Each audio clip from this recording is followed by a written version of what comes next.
South India shopping mall festive and wedding celebrations సరికొత్త designs తో అద్భుతమైన కలెక్షన్.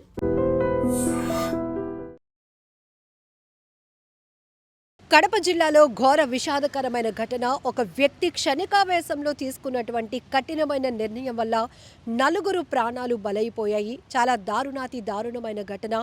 కుటుంబం మొత్తం కూడా రైల్వే ట్రాక్ పైకి వెళ్ళి దూసుకొస్తున్న రైలుకి ఎదురుగా పడి ఏడాదిన్నర వయసు ఉన్నటువంటి బిడ్డతో పాటు భార్యాభర్తలు మృతి చెందారు. అయితే మనవడి ఇంటి నుంచి బయటికి వెళ్ళిపోయిన ఘటన తట్టుకోలేనటువంటి నానమ్మ మరోవైపు ఇంట్లో గుండాగి మరణించింది.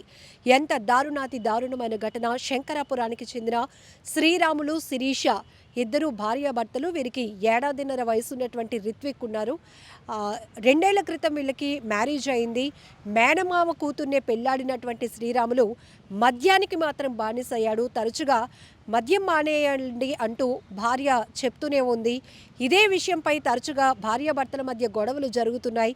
నిన్న రాత్రి తను యథావిధిగా తాగటం వల్ల, ఎందుకు అండి, అసలే చిన్నపిల్లాడున్నాడు, ఇంకా మనకి చాలా ఫ్యూచర్ ఉంది, ఇలా అయితే ఎలా అని ప్రశ్నించినందుకు తీవ్ర కోపోద్రిక్తుడైనటువంటి అతను తన భార్యని, బిడ్డను కూడా తీసుకుని రాత్రి 11 గంటల ప్రాంతంలో కడప కృష్ణాపురం రైల్వే స్టేషన్ మధ్యలో ఉన్నటువంటి ట్రాక్ వద్దకు వెళ్ళాడు.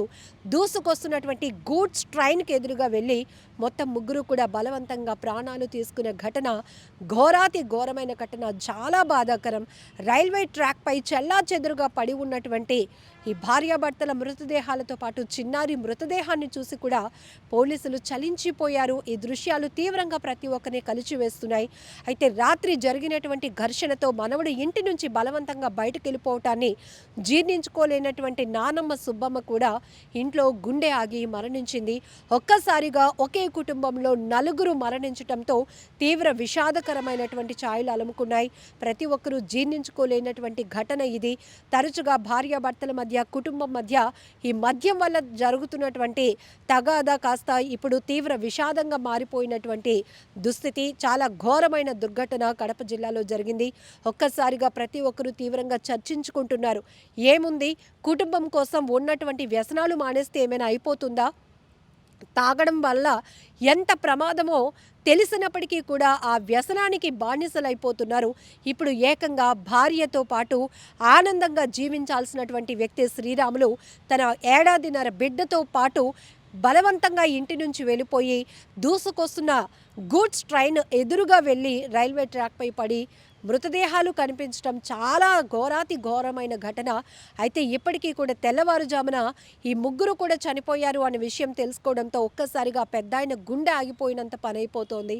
ఒకవైపు తన భార్య చనిపోయింది, మరోవైపు మనవడు, కోడలు, అలానే మనవరాలు, చిన్న బాబు, ఇలా మొత్తం కుటుంబంలో నలుగురు చనిపోవడం అనేది ఎంత బాధాకరమైన ఘటన.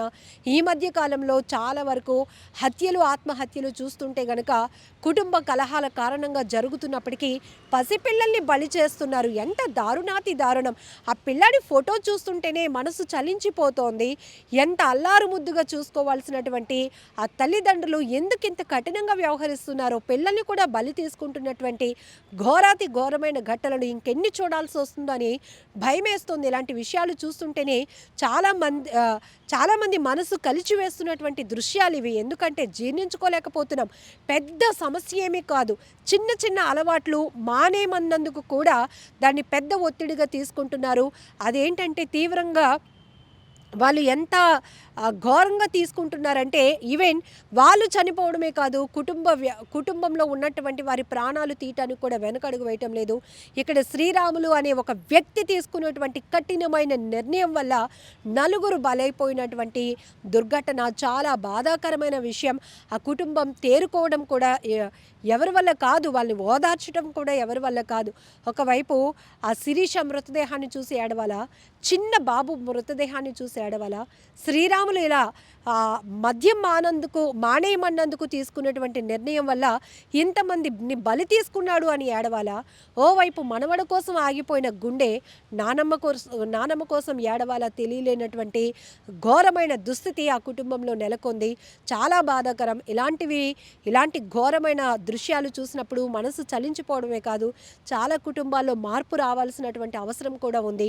కేవలం మద్యం అనే బానిసత్వానికి గురవుతున్నటువంటి వ్యక్తుల వల్ల కుటుంబాలు విచ్ఛిన్నమైపోతున్నాయి, రోడ్డు పాలైపోతున్నాయి, ప్రాణాలు పోతున్నాయి.